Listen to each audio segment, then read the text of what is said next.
Monsieur Billois, bonjour. Pouvez-vous nous présenter en quelques mots la société Wavestone? Wavestone est un cabinet de conseil en management spécialisé dans la transformation numérique et on dispose d'une activité de conseil en cybersécurité qui comporte plus de 400 personnes. Quels sont les enjeux de la cybersécurité en 2019? Alors, en 2019, la menace cyber, on pense qu'elle va encore évoluer. On va conserver une menace finalement diffuse qui touche toutes les entreprises, qui touche les particuliers, comme on l'a connu les années précédentes. Pourquoi? Parce que cette menace, finalement, c'est quelque chose qui est rentable pour les cybercriminels. Ils gagnent de l'argent, donc il n'y a pas de raison que ça s'arrête.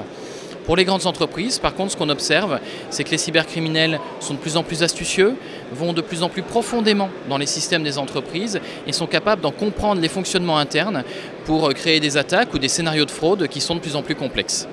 Très bien, donc par rapport à cela, quelle posture les responsables cybersécurité au sein des entreprises doivent-ils adopter par rapport à leur comité exécutif?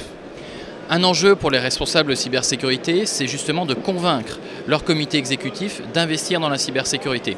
Et pour ça, il faut sortir d'une approche qui est parfois trop technique, trop expertise, trop spécialiste, pour en revenir aux enjeux de l'entreprise et répondre à des questions simples.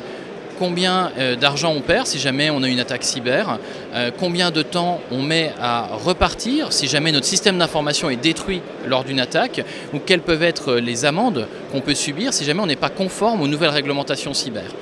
Et donc derrière, les responsables sécurité doivent répondre à ces questions, mais aussi apporter des réponses plus larges sur la manière de transformer l'entreprise pour qu'elle ait dans ses gènes les réflexes de cybersécurité. Très bien, et c'est dans ce cadre-là que vous pouvez vous les accompagner? Wavestone accompagne ses responsables sécurité sur tout le cycle de leurs activités, du plus en amont, dans les relations avec les comités exécutifs, la définition des budgets, jusqu'au plus concret, le pilotage des programmes de cybersécurité ou encore la réalisation, par exemple, de tests d'intrusion, mais aussi des interventions lorsqu'il y a un incident, lorsqu'on a besoin d'aide, quand on est face à une cybermenace, on est aussi là pour aider nos clients très concrètement sur le terrain. Enfin, quelle serait la posture de Wavestone, ou comment plutôt la posture de Wavestone évolue sur ce marché de la cybersécurité? Alors, le marché de la cybersécurité, il touchait historiquement vraiment le système d'information de l'entreprise. Et aujourd'hui, il se déplace parce qu'on a besoin d'intégrer la cybersécurité dans les produits qui sont vendus aux clients. Vous êtes un fabricant de voitures, mais aujourd'hui, il faut mettre de la cybersécurité dans la voiture. Vous êtes un fabricant de train, c'est la même chose. Vous êtes une banque, vous devez mettre de la cybersécurité dans l'application bancaire sur les téléphones de vos clients.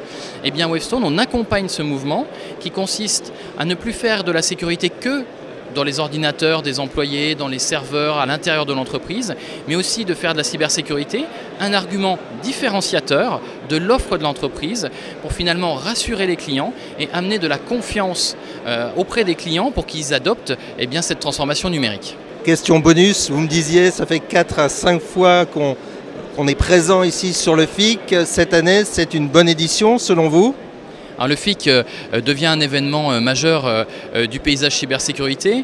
On le voit par l'augmentation de la fréquentation cette année et du nombre d'acteurs, avec cette particularité qui est finalement de mettre en relation le secteur public et le secteur privé. Et on sait que dans la cybersécurité, ce n'est qu'en alliant finalement ces deux sphères qu'on arrivera à lutter au mieux contre les cybermenaces. Et donc c'est vrai que ça en fait un lieu d'échange et de rencontre qui est assez unique aujourd'hui.